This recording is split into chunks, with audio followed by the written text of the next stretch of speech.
I'm going to share with you real quick 2 things that I am now beginning to teach my children more about their spiritual relationship.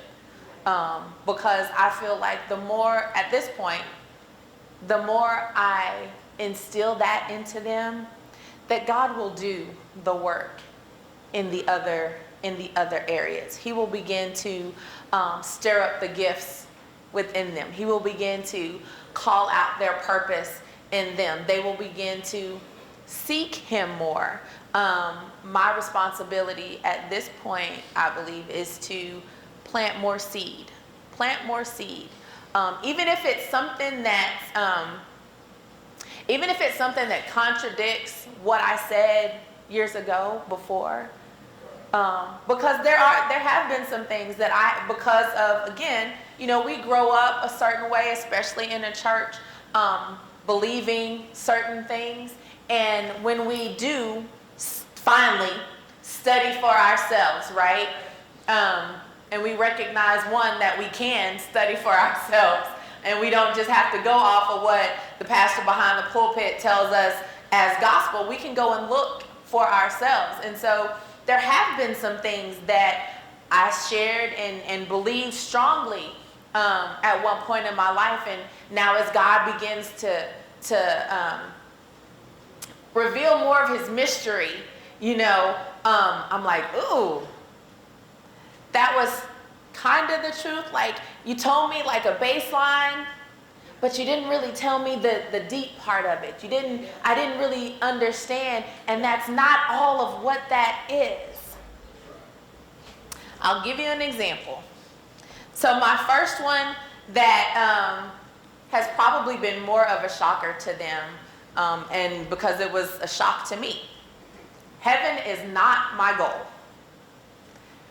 Heaven is not your goal. Y'all, that one has rocked me for weeks now. Because we grow up in the church believing that the goal is grow up, give your life to God, right? Live a good Christian life here on earth so that when you die, you get to go to heaven. Yeah, that's it. And we struggle so hard to live that good Christian life to get to heaven.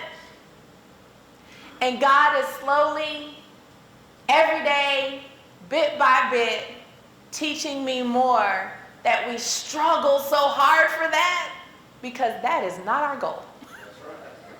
That was never his purpose for us.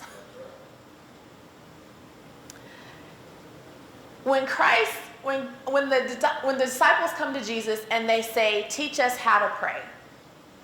And he shares with them the model prayer, right?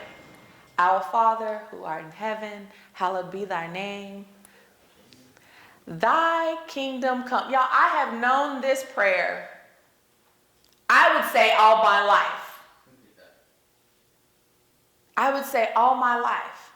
But their prayer says, thy kingdom come, thy will be done in earth as it is in heaven. Not when we get to heaven. On earth. Nowhere, in fact, nowhere in that prayer does Christ tell his disciples to pray to go to heaven. To pray to be in heaven. To pray to see God. Nowhere in that prayer. Y'all, I'm 45 and I just discovered that a couple months ago. Yep. Maybe more like a few weeks ago. It probably ain't even been a couple months. He never tells them to pray to be in heaven. Thy kingdom come. God, the kingdom of heaven here on earth. Right here. Right now. We struggle to get to heaven, y'all, because we're not supposed to be up there eternally.